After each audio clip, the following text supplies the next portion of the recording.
Good morning. Welcome to the DUNN Wisdom Morning Show. Happy Wednesday, everyone. I hope you're having a great, productive morning so far. I am Melissa P. Dunn, CEO of MD Marketing Network and founder of this DUNN Wisdom movement. You know, I love to introduce you to women who are getting it done in life and in the community, as well as in business. And today's guest is someone who I consider a personal mentor. She is a leader in South Florida, making a huge impact and leading an organization with staff who are committed to doing the same. I'm going to introduce you this morning to someone who perhaps needs no introduction to some of you in Broward County. She is the CEO of the Urban League of Broward County. Help me welcome Dr. Germaine Smith-Baugh. Hey, Dr. Baugh, how are you? Good morning. How are you? I love the energy. I am well. I'm so happy that you're able to take time out of your schedule to spend some time with us this morning. Absolutely. It's good to be here.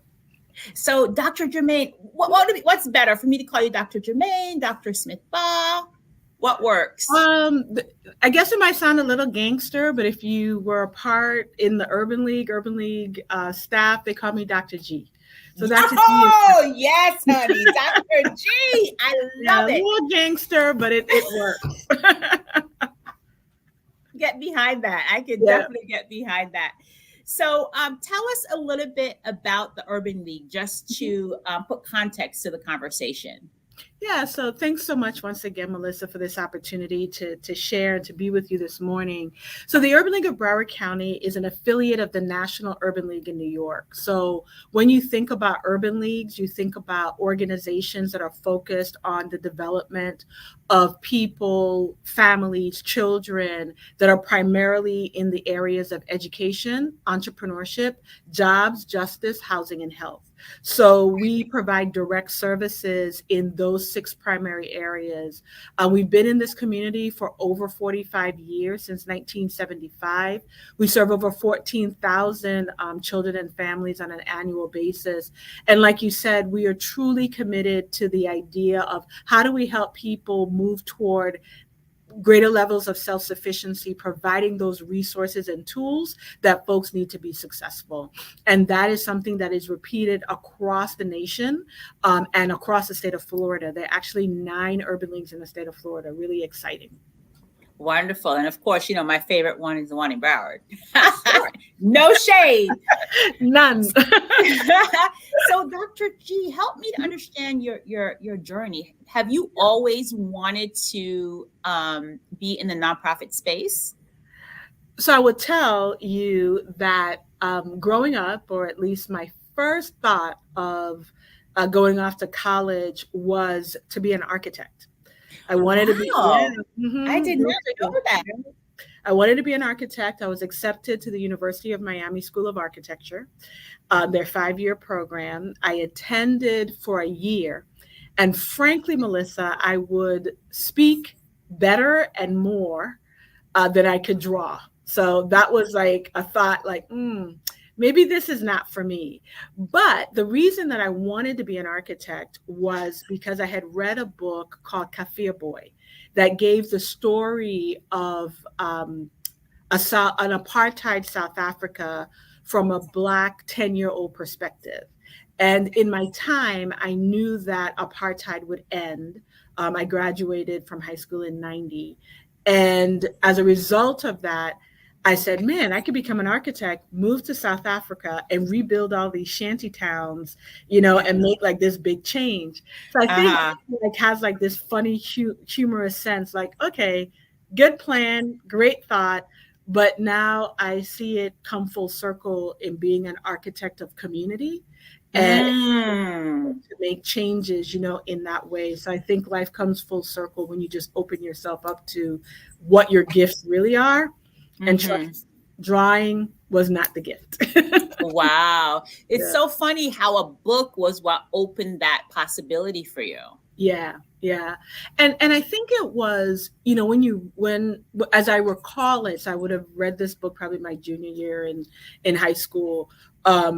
It was just the idea that that was injustice that needed to be fixed. I can look back on it now and look at it that way, not so much the practical way that I probably interpreted it to move toward that career path. But looking back now, I can realize that it was really the issue that this is not right. We can do something about it, and let's use whatever skills, knowledge, abilities that you have to make that happen.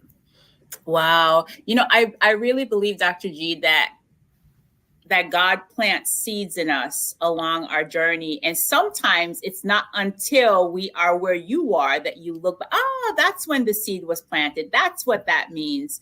So he was trying to tell you, you are going to be an architect, but not in a traditional way, but an architect of community. And I would dare say that the work that you do at the Urban League is helping other people to be architects of their own lives and their families. Absolutely. And that's the goal. Because as I say to people all the time that, the Urban League is here as what people would consider to be a legacy institution, right? But when we think about the power of the Urban League is exactly as you just shared. How do we get people to be able to move forward in their own lives and be architects of their own situation? Resiliency is what's the most important factor. Absolutely. Absolutely. So then you switched your major from architecture to what? So I switched majors and I also switched schools because University of Miami was way too expensive to not end with an architectural degree. So I ended up at now my alma mater, Florida State University. So at Florida State University, I got my undergrad in business communication and my graduate work was in social work and public administration.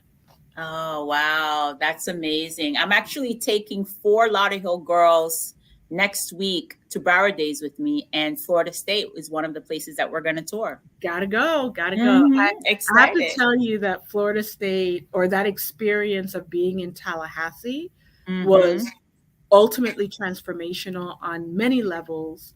But one of the things I'm most proud about in terms of being in Tallahassee, and I guess I should, other than meeting my husband at Florida A&M University, that's important. Oh, stop. Yeah, 30 Look years at later. that. Yeah, so I guess I had to get to Tallahassee to get that done. But the thing that I'm most proud about in terms of being a part of Florida State University is not the 2 degrees that I got from there. Important, yes. But my most proud is being the founder of an organization called Sisters. And that organization, which was birthed literally in a dorm room, has hundreds of thousands of members, and we'll be celebrating its 30th year this year. Oh, wow. That's amazing. That's amazing. So when we talk about legacy, Dr. G, I mean, your life has been allowing God to move through you in a way that's constantly leaving room for other people to find themselves. I think so. And to your point, you don't really realize it until you're looking back, right? And I think the opportunity is that we're putting one foot in front of each other every day. But when you are clear about that purpose, then you get to say what you just said. Oh my gosh, it did make room for other people. Sisters as an organization 30 years later with thousands of members, women members, that wasn't the thought in the dorm room at Smith Hall. It was, how do we connect as women? And then this has taken on a life of its own, multiple chapters across the United States, across particularly Florida, the eastern side of the United States, and then graduate chapters. We didn't have that thought. We were just, we need to connect as women. And how do we do that? But I think once you get clear about purpose, the rest of the universe begins to align. How would you advise a woman on getting clear of her purpose? Like what steps did you take to figure that out for yourself?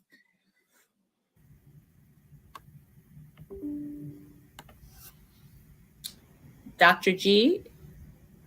All right. Okay. Are you still with me? Yeah, it looks like you froze for a minute. So the question was, what Sorry steps? About that. Oh, no worries. I don't know what happened there. No worries. Technology, right? Technology at its best. So the question was, what steps did you take to discover your purpose? That's a good one. I think one of the things that I would say is that I really believe there's a scripture that says your gifts will make room for you. And I believe that when you really understand what your gifting is, so one of my gifts is to make complicated simple, right? To take things that just seems like it's moving all over the universe and just boil it down to its essence and then give it to people, right? Like, we can do this, and then make people excited about whatever the this is, right? Yeah. Once you get clear about what your gifting is, then I think that that part of your purpose becomes much more evident, right? And then what you really have joy around.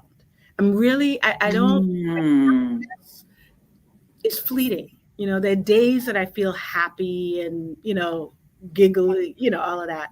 But it's the joy that we're looking for. Right? That joy, that inner peace that is just like, even if what around me seems chaotic and even not good, if I have a peace, a joy around what I'm doing, I know that I'm heading in the right direction. When that joy is lost, that means I have to go back and get my center, correct. And then I guess the other thing around purpose is to be really clear about your values, because they will get twisted a lot. And once we get tested, I say to the young people at my church, one of the things that's really important is we're always juggling all kinds of different balls, right? Glass balls and rubber balls. Those glass balls are those values that we hold very dearly, very importantly. And then you have those rubber balls, which are, just the everyday things in life. You could drop those rubber balls all day because they will bounce back. But when you drop those glass balls, you never in the same beauty that they were given to you. So I really hold on to those glass balls as much as I can. And one of, like, for me, a glass ball for me is like integrity. But it's not just integrity from the sense like how people talk about it, like just telling the truth. That's simple. That, to me, that's simple. Integrity for me is your yes is your yes. Your when I sign something, it means something. I have walked away from significant resources because I knew that when I put my name on it, I couldn't go out into community and say what I really wanted to say. So I'm just like, not going to do that. You those resources, because I have to be free to be who and what it is I want to be. Yes. And then sometimes you just have to, you have those balances. I'm not always great at it, but I think those values and being understanding what your glass balls are is important. And then communicating that to other people. And the last point I'll say on that, Melissa, is that once you begin to communicate those values, what your gifts are, and so forth, other people begin to just lay things out on a platter for you and be like, I see you. And here it is, because you are being consistent in those things and they know they can trust you. Oh my gosh, that is so powerful, Dr. G. And I talk about that all the time too, is understanding what your core values are. And so to find purpose, you said, identify your gifts, lean into your joy. And once you feel peace and joy, that tells you kind of that you're on the right track. And then just be aware of what your core values are and be consistent in practicing and living them. Absolutely. Oh, it at least helps a little bit. Yeah, no, that's really powerful. And that's the way that I live my life too, which is probably why you and I are so aligned in so many ways, many ways. So when did you start working with the Urban League? Wow. So I started working with the Urban League in 1996. So so this will be my 27th year at the Urban League. So I started at the Urban League working in an all-girls program called ARTS, Arithmetic, Reading, Technology, and Science for Girls. It was at Sunland Park Elementary and Martin Luther King Elementary funded by the Department of Juvenile Justice. The entire budget, Melissa, including my salary and benefits, was a whopping $50,000. Yeah. Yeah, serving 50 girls and their families. So I often joke with folks now that tell me, oh, this is impossible. Oh, we can't do this. I said, yes, we can. We can figure this out. Because you've been there, done that. We can figure this out, right? With much less resources, these days, folks, if we're doing a family event, they want to get a DJ and they want to have it catered and they want to have this. Girl, back in the day, I used to take a 5-pound bag of box of chicken, divide it up to all the different little parents and say, clean it, season it however you want, bring it to the park and we're going to grill it, right? Because again, didn't have a lot of money, right? You had to make it work. You got to make it work. And I think that resourcefulness definitely comes from, from my parents and the like. But my point only being, I started at the Urban League in 1996, running a direct service program as a social worker, and then moved through the ranks of programmatic service into the president and CEO role in 2006, 2007. Wow, that's phenomenal. And I've seen the growth in the organization under your leadership, Dr. G. I appreciate that. So what advice would you give a woman right now who is trying to climb that career ladder the way you did at the Urban League? Yeah, I would say, and I'm even looking at it now with the staff that we have on board, a lot of staff coming in now that were just like me, fresh off of a master's degree, things like that. What is it going to take for them to be successful in this new market, this new environment? And I think one of the things, particularly for women, that I would say that is important, that is very much affected or has been affected by the pandemic, is networking, right? A lot of women, and there are a lot of articles about this, that even in a post-pandemic, the working from home and, not necessarily being in office space where you get noticed and you're talking to other colleagues and you're networking, many of us may still be choosing to work in that capacity because it's very convenient, for us with our families and the like, which is fine. So therefore, we got to be very conscious about the way in which we're building out our network, right? So that is something that's really important. I have to say that if it had not been, even to this day, people speaking my name in rooms that I will never be in, never be invited into, but because they speak my name into those rooms, opportunities professionally and personally for the Urban League, for anything that is attached to me, happens. And that is because of being very intentional about building a network. The other thing about building a network that I would say to our women today is that you can't build a network selfishly. Right? There's so much about our world today that is so I-driven, right? Like, this is what I want and this is what I need, etc. When you really build authentic networks, it's about, what can I do to be helpful to you? If you end every conversation with, what can I do to help you? It changes the dynamics of the conversation. It begins to change the dynamics of the relationship. So I would say, in terms of climbing the ladder, building your network, building an authentic network so that you can call on them and they can call on you when that time is necessary. And as you know, I'll be texting you and be like, hey, what do you think about X? You don't get responses from people you don't have relationships with, right? Right. And the last piece I would say, in terms of climbing the ladder, etc., 2 things. Get your skills together. Master it. Yes. Master it, right? Whatever those skills are, if you don't feel like you're the best speaker or communicator, then you got to keep doing it, right? You can't just be like, oh, I'm just not good at it, so I'm just not going to do it. That's not going to get you up. I'm not really good at numbers, right? Accounting, etc.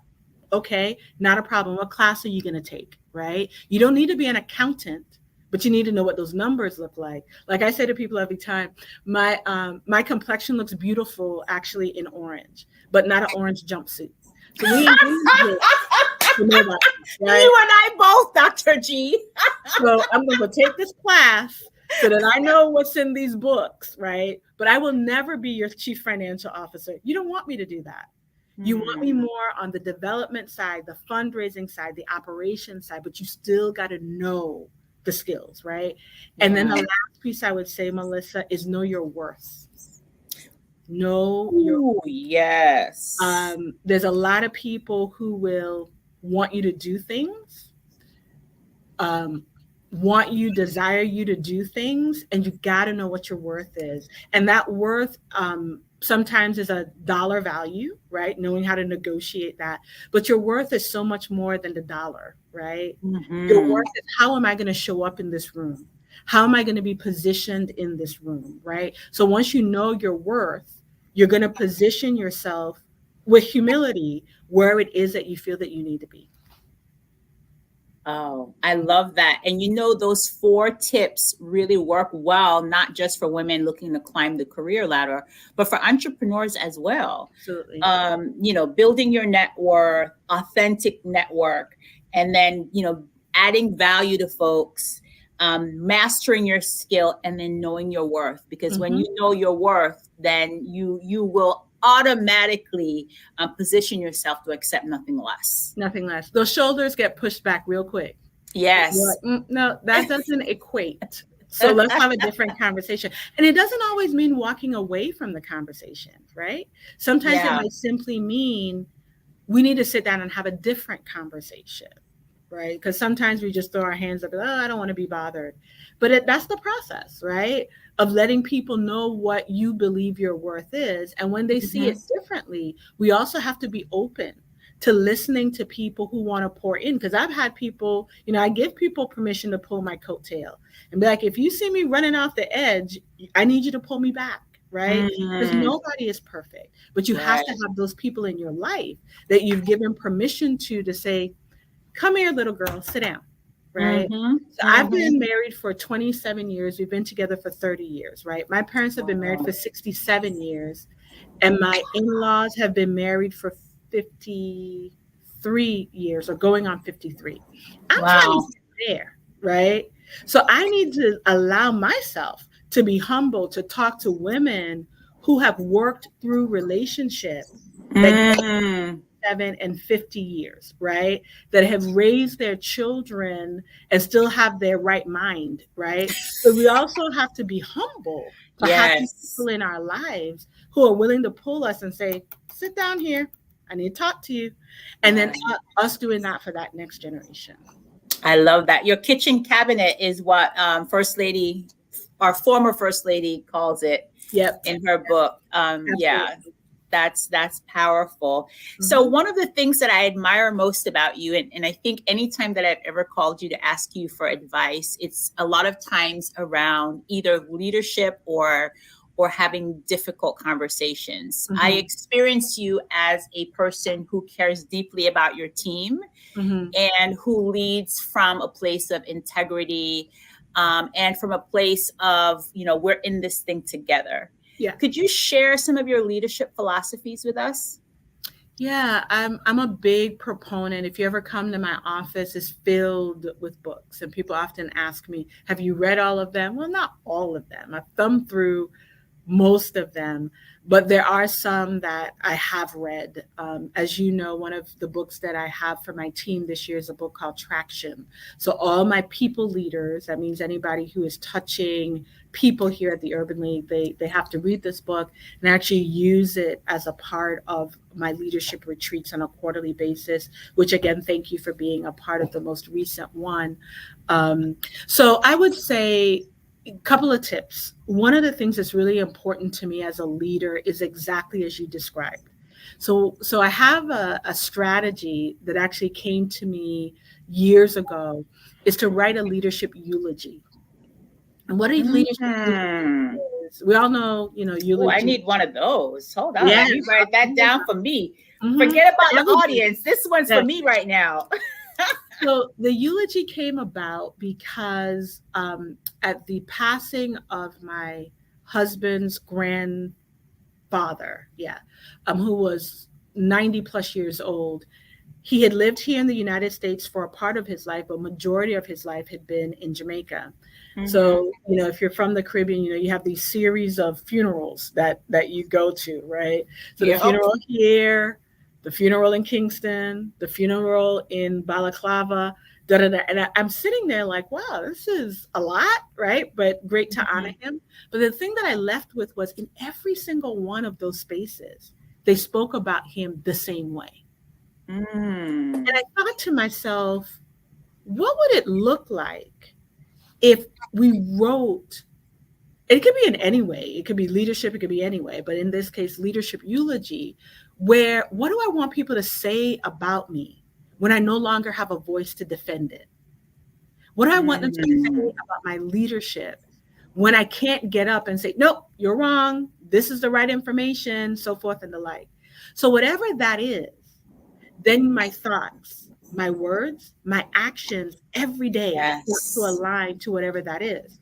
So the exercise that I do with my staff is that I have them write their leadership eulogy for the Urban League. So when you're no longer here, what do you want people to say about you? And everybody writes these glowing eulogies, like, in essence, we walk on water, right? And then, of course, the conversation after is, if this is what you truly want people to say, are your thoughts, your words, and your actions aligning with them? Right? Aligning with those things. If you were to ask somebody today, would they say that? And there's a reason why, and I would cut it short by not giving all why I got there. But initially in my leadership at the Urban League, back in 1997, 1998, as a young vice president in my 20s, people older than me, I was so afraid of conflict, Melissa. I didn't like it, didn't embrace it. So I would just go into rooms and just go, just blow up, right? But it wasn't for everybody. It was for two people in the room. But because I didn't like conflict, didn't appreciate the value proposition that difference in conflict can be worked out and worked through, I created an environment that wasn't what I wanted my leadership eulogy to be. So once I wrote eulogy, back in that time, when I was challenged around, who are you really? You're given this opportunity to lead people. Who are you really? I began to then really get into who I wanted to be. And the thing that I want people to always leave my presence with is with their dignity intact, always. Doesn't matter if we disagree. It doesn't matter if we agree, and everything else in between. Everybody needs to leave with their dignity intact, because you can imagine that ideal on from the streets to the suites is what yes, ma'am. Right? And I always want people to feel that. I always want people to know that at the end of the day, that when I make decisions for the whole. It is not for me personally. It's not for one person or the like. So at some point, I'm going to make a decision that you're not going to like, because it wasn't about you. It wasn't about me. It's like, what is best for the whole? And when that occurs, I need us to have enough relationship that you can express your thoughts and I'll express mine, and we stay focused on the mission. And I think the other two things I would say is that I got very comfortable with being uncomfortable, and I'm fine. Ooh, that part. Yeah. Good. It's like, all right, I'm in rooms where sometimes I'm the only person, person of color, woman, name it, and and I've learned that when I'm in those spaces that might feel uncomfortable, that I shake that feeling off, like how you taught us to like get in the idea of where those uncomfortable feelings are coming from, and knowing what it is, sitting in it and not running away from it. I've learned, to do that. And then as the last thing I would share, my grandmother said, my mother would say to me, if you want clean water, you go to the head of the fountain. So I like that philosophy. So when I have things that I need to deal with, I'm going to the head of the fountain. Like, you're the decision maker. I need to have a conversation with you, right? Because, everything else rolls down from the head. Yeah. And if I'm going to be working on something, I need to be able to do that together. But my hope is that when I am older and I'm walking down the street, that, folks will be like, still be willing to engage with me and not run to the other side of the street, because I treated them with dignity and treated them Oh, with I love that. I Mhm. love that. And see, that all goes back to your core values and making the time to connect with your purpose, to connect with your core values, Mhm. and for you to answer that very powerful question, who am I? Yeah. Like, how do I want to show up in the room? Right. And And I think too, when you think about that, Melissa, right? In all the rooms, in your room as a friend, in the room as a entrepreneur, business owner, a community leader, an elected official, a mother, a daughter, all these different rooms that we find ourselves in. And what I say to people, I might be in different rooms, but I'm one Germaine. thank you. One Germaine in these Yeah. different rooms. And I need to be consistent in all those rooms. Yeah. Yeah. Consistent and authentic. And the only way for you to really be authentic is if you take the time to figure out who you are. Absolutely. And I find that sometimes we're so busy, in this grind culture, that we forget to take the time to breathe, to fill our cups, to feed our soul, and to check in with ourselves. Yeah. Man, this has been such a powerful conversation, Dr. G. Getting things Yeah. done. I love it. A powerful conversation. So very quickly, could you share again, if somebody wanted to access services at the Broward, at the Urban League, could you share with us what those services are? I know you talked a little bit about your mission earlier, but what can we reach out to you for?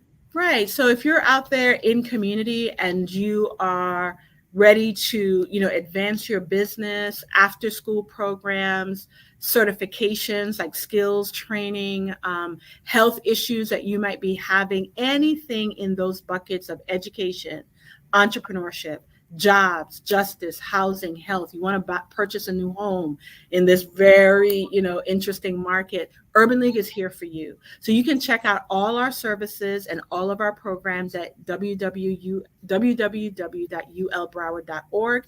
All of our programs and services are listed there. You can feel free to call the front desk. I know the number is on the screen, 954-584-0777, and we will be happy to share with you what we have available. And we believe that strong families make strong communities. So we are not only interested in just one part of your family, we want to help your entire family be more resilient. So that's why we want to connect all those dots to help your family being able to, be as resilient and self-sufficient and as powerful as you can be. Oh, I love it. I love it. Thank you so much, Dr. G, for sharing your time with us this morning. I really appreciate you. And not only because of your organization serving Broward County, but also because you're Lauderhill resident. So I really appreciate you personally and professionally. Only city as well. I've ever lived in all the years I've lived here. I love you. Thank you so much, Dr. G. Thanks. Thank you, Melissa. My pleasure. Thank you guys so much for joining us for this episode of the DUNN Wisdom Morning Show.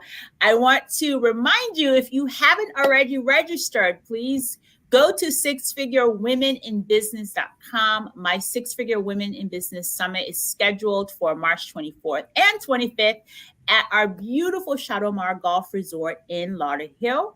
This is where we are going to pour into you. I have a bunch of amazing women who are going to join me on stage as we talk about money, mindset, and of course, marketing.